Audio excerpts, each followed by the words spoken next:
नई दिशा दी है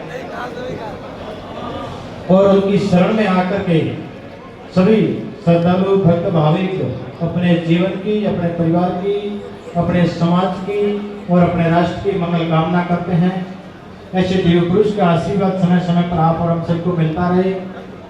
साथ ही हमारी अद्वैत ये पावन और पवित्र देव दर्शन यात्रा जो कि आदि काल से हमारे ऋषियों ने, मुनियों ने, जगत गुरु शंकराचार्य, भगवान दत्त, भगवान गोरखनाथ जी महाराज सभी ने इस सनातन धर्म के अंदर जितने भी अनुयायी है सभी को एक ही संदेश दिया है कि केवल मात्र ईश्वर एक है, भगवान एक है, परमात्मा एक है, वो शाश्वत सच्चिदानंद आनंद स्वरूप जो हर घट में विराजित है परमात्मा।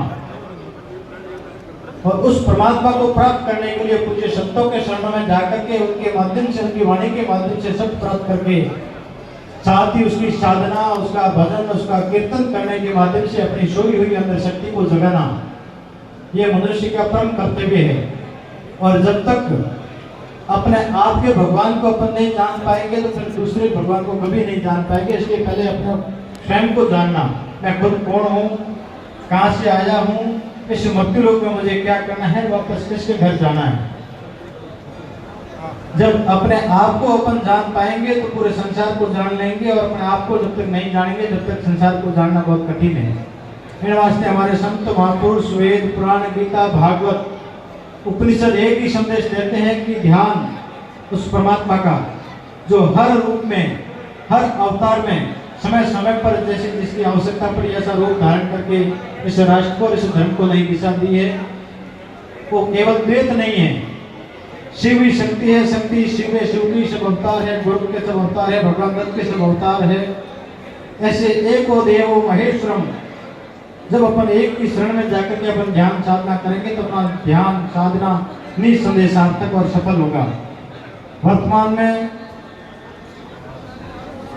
समय के अनुसार जब सही मार्गदर्शन नहीं मिलता है तो लोग दिशा भटक जाते हैं, और दिशा भटकने के बाद में उनका जीवन ही बदल जाता है। खान पान, उठक बैठक, रहन सहन, उनका संस्कार, सभ्यता, वाणी बिल्कुल अमर्यादित, कारण कि उनको समय पर सही मार्गदर्शन नहीं मिलता है। अब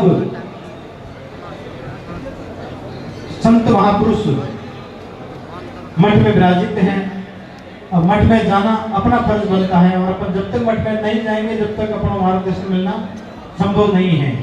अब जैसे संसार के अंदर दो प्रकार की शक्ति बताई, एक आसुरी और एक दैविक। आसुरी शक्ति है काम, क्रोध, मद, लोभ, भय, अहंकार, प्राय, निंदा, झूठ, कपट, सल, एक दूसरे के अंदर व्यर्थ भावना, एक दूसरे की टांग खिंचाई, एक दूसरे के अंदर चक्रांकित, कई प्रकार के आसुरी गुण हैं। उसको त्याग करके हमारा वेद, शास्त्र, पुराण, उपनिषद यही कहता है कि शील, संतोष, दया, धर्म, ध्यान, पूजा पाठ, जप अपने जीवन को अपना करके अपने जीवन को एक ही शरण में ले जा करके ध्यान करके जीवन को दिव्य बनाए।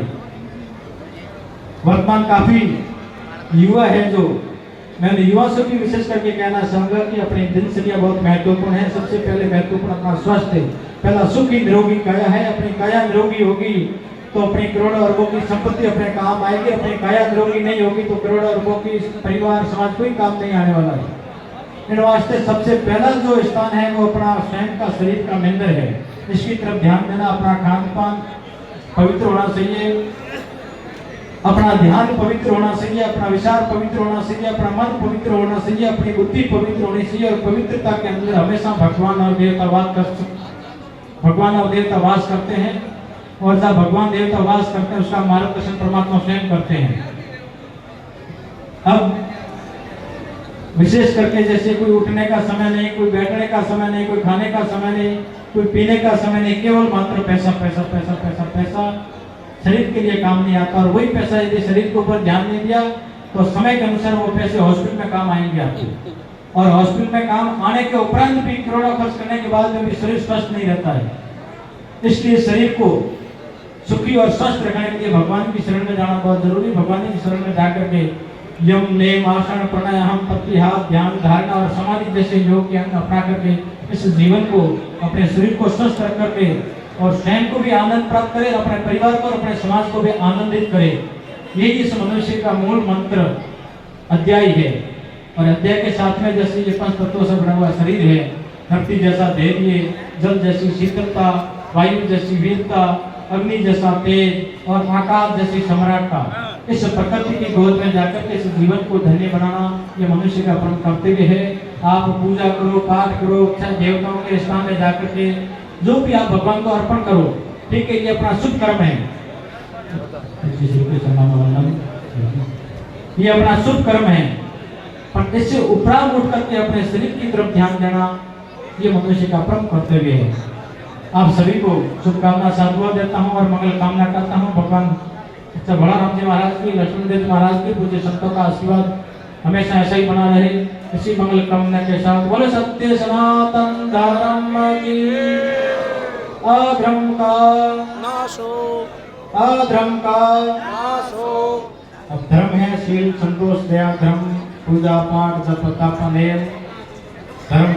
और अधर्म है हमारे शरीर में विराजित काम, क्रोध, मद, लोभ, भय, अहंकार, पराई निंदा, इसका हमेशा त्याग होना चाहिए। और जहाँ अधर्म का विनाश होगा तो वहाँ धर्म की स्थापना होनी निश्चित है। अधर्म का पूरे प्राणिया में विश्व का कल्याण हो, गौ माता की जय हो, भारत माता की जय हो, सतीश युगों की जय हो, गुरु पीरों की जय हो, एक भगवान की जय हो, सभी भक्तन की जय हो। नमः पार्वती पते हर